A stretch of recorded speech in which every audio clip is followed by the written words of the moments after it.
Hello traders, आप सभी का स्वागत है हमारे channel global market update with Anis पर। चलिए जानते हैं क्या है एक्सपर्ट्स की राय। कि बाजार में इस समय जो हो रहा है बड़ा उतार चढ़ाव है। कभी 1000 पॉइंट नीचे तो कभी 1000 पॉइंट ऊपर, तो बड़ा कंफ्यूजन हो जाता है। तो इसको हम लोग क्या माने? लोग कहते हैं कि बेयर मार्केट हो सकता है ये, या ये एक बुल मार्केट के बीच का करेक्शन है।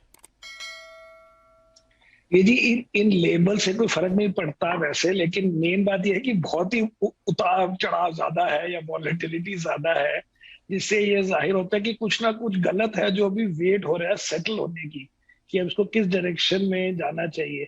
लेकिन अगर हम इसको बेयर मार्केट कहें तो मेरे को लगता है बेटर होगा हमारे लिए, बिकॉज अगर बेयर मार्केट है और वो काफी महीनों से चल रही है तो आगे आशा कर सकते हैं कि वो खत्म होगी और फिर अगेन एक नया 4 5 6 साल का बुल रन होगा।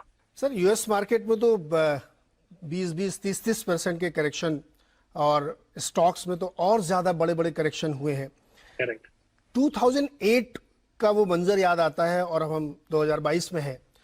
क्या ये दोनों जो साल हैं उनकी सिचुएशन सिमिलर है, या 2022 की कहानी कुछ अलग चल रही है? देखिए जी, 2008 टिपिकल बेयर मार्केट नहीं थी, वो तो double of bear typical bear market थी।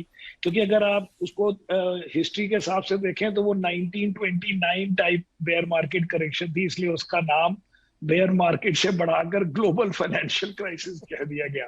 लेकिन अगर आप बाकी बेयर मार्केट्स देखें यूएस में या इवन इंडिया में, जो बाकी 20-30% मार्केट गिरती है, जैसे 2011 में लोगों को ख्याल नहीं आता, बट 2011 में भी हमारी निफ्टी या सेंसेक्स वगैरह कोई 25-26% गिरे थे, और उसके बाद ऊपर 14-15% रुपी गिरा था। तो फॉरेनर के लिए 38-40% का फॉल था 2011 में भी। लेकिन मेरे हिसाब से 25-30% टाइप करेक्शन को हम नॉर्मल बेयर मार्केट बोलते हैं। और जो 2008 था जिसपे 50-60% मार्केट गिरी थी, वो भगवान करे हमारी जिंदगी में ना आए। लेकिन अगर आप 20% टाइप को बेयर मार्केट गिनते हैं तो ऑल्दो अभी इंडेक्स हमारे इंडिया के 20% नहीं गिरे हैं, लेकिन काफी स्टॉक्स गिर गए हैं। और यूएस में नैस्डैक 27 या 28% गिर चुका है, और एस&पी भी कोई 18-20% पर है। तो मुझे लगता है कि वो रियलिस्टिक सिनेरियो लें कि यूएस मार्केट अभी 1-2 महीने अगर या तो 10% और 8% और गिरेगी, जिसके कारण इंडिया भी 5-7% या 4% 6% जो भी गिरेगा।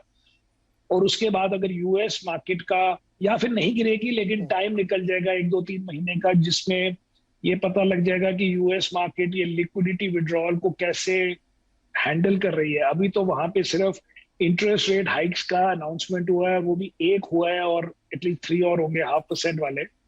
लेकिन लैंग्वेज जो है फेडरल रिजर्व की बड़ी स्ट्रांग रही है, और इंडिया में भी रिजर्व बैंक ने इन अ सरप्राइज मूव 0.4% रेट बढ़ा दी है, विच मीन्स कि यहाँ पे भी शुरू हुई है ये बात। इसलिए मैं अभी पूरा कंफर्टेबल नहीं हूँ मार्केट से कि मार्केट आज से ही बस अब ठीक हो गई है, क्योंकि आज 2% ऊपर है।